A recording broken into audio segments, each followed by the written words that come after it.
السلام علیکم ورحمۃ اللہ وبرکاتہ۔ محترم حاضرین، باتیں چل رہی تھی مصیبتوں پریشانیوں کا علاج قرآن و حدیث کی روشنی میں، تو ہم سب سے پہلی قسم آپ کے سامنے بیان کیے تھے، وہ ہے عقیدے کی اصلاح۔ اب نمبر 2، جس وجہ سے مسلمان پریشان اور مصیبتوں میں مبتلا ہے، تو اس کا دوسرا علاج قرآن و حدیث کی روشنی میں یہ ہے کہ تقوی۔ میرے بھائیوں، غور کرنے کی ضرورت ہے۔ جس مسلمان کو تقوی کی دولت نصیب ہو جائے، کعبے کی رب کی قسم کھا کر کے میں یہ اعلان کرتا ہوں، تقوی کی دولت کوئی معمولی دولت نہیں ہے۔ اگر کسی انسان کو یہ نصیب ہو جائے تو میرے بھائی غور کرے، جس تقوی کی بنا پر اللہ رب العالمین اس کے دنیاوی مصیبت اور پریشانیاں اس قدر دور کر دیتا ہے کہ قرآن کی اس آیت سے آپ اندازہ لگا سکتے ہیں کہ اس کے ایک تقوی کی صفت پیدا ہو جانے کی وجہ سے زمین و آسمان کی ساری برکتیں اللہ رب العالمین کھول دیتا ہے۔ اس کا وجہ کیا ہے؟ اس کا وجہ آئیے قرآن و حدیث کی روح سے معلوم کرتے ہیں کہ زمین و آسمان کی برکتیں کس طریقے سے اللہ رب العالمین کھولتا ہے۔ آپ پڑھیے سورۃ الاعراف اور 96 نمبر کی آیت پڑھیے، 96 نمبر کی آیت۔ اللہ رب العالمین نے کس انداز سے بیان کیا ہے؟ وَلَوْ أَنَّ أَهْلُ الْقُرَىٰ آمَنُوا وَاتَّقَوْا لَفَتَحْنَا عَلَيْهِمْ بَرَكَاتٍ مِّنَ السَّمَاءِ وَالْأَرْضِ۔ اگر ان بستیوں کے رہنے والے ایمان لے آئے اور پرہیزگاری اختیار کرتے تو ہم ان پر آسمان اور زمین کی برکتیں کھول دیتے۔ میرے اسلامی بھائیوں، غور کرنے کی ضرورت ہے۔ آج ہم دنیا میں پریشان کیوں ہیں؟ کیوں ہم مصیبتوں میں ڈوبے ہوئے ہوتے ہیں؟ میرا رب یہاں اعلان کر رہا ہے کہ اگر یہ ہم ایمان والے بن جائے، تقوی والے بن جائے، پرہیزگاری و دینداری کو اختیار کر لے، تو میرا رب کا یہ اعلان ہے کہ ہم زمین و آسمان کی ساری برکتیں کھول دیں۔ اتنا ہی نہیں میرے بھائیوں، غور کریں، بعض افعال کا تعلق انسان کے قلب و روح سے ہوتا ہے، قرآن و حدیث کی روح سے ان پر عمل پیرا ہونے سے مومن کو برکات الہی سے نوازا جاتا ہے۔ اور کیا ہے؟ برکات الہی سے کس طریقے سے مومن کو نوازتا ہے؟ اس کا وجہ ہے کہ وہ اللہ کا ڈر۔ قرآن کریم میں اللہ رب العالمین نے اس بات کو بھی اس انداز سے بیان کیا ہے۔ آپ پڑھیے سورہ طلاق 2-3 نمبر کی آیت۔ اگر میری یادداشت دھوکہ نہیں دے رہی ہے تو سورہ طلاق کی 2-3 نمبر کی آیت پڑھیے۔ وہاں اللہ رب العالمین نے وضاحت کر دی، کیا؟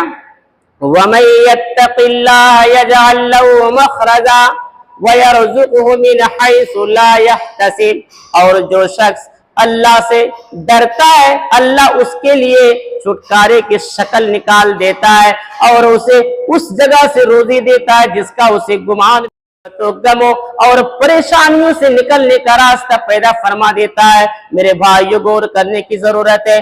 صرف اللہ کا ڈر اگر ہمارے سینے میں آ جائے تو روزی کا راستہ تو اللہ رب العالمین مہیا وہاں سے کرتا ہے جہاں ہمارا دل و دماغ سوچ بھی نہیں سکتا ہے۔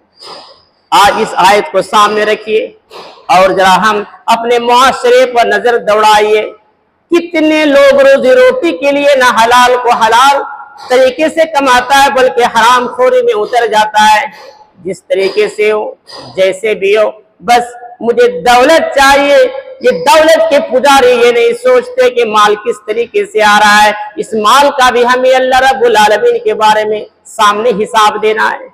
میرے بھائیوں، ہم جو پریشانی اور مصیبتوں میں ڈوبے ہوئے ہیں، اس کا ایک وجہ یہ ہے کہ ہمارے دل کے اندر اللہ کا ڈر نہیں ہے۔ دوسری جگہ اللہ رب العالمین نے اس انداز سے بیان کیا ہے، وَمَن يَتَّقِ اللَّهَ يَجْعَل لَّهُ مِنْ أَمْرِهِ يُسْرًا، اور جو شخص اللہ تعالیٰ سے ڈرے گا، اللہ تعالیٰ اس کے ہر کام میں آسانی کر دے گا۔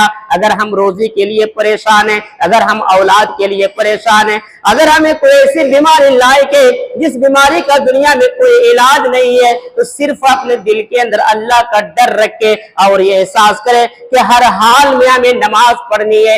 یہ نماز کسی بھی طریقے سے معاف نہیں ہے،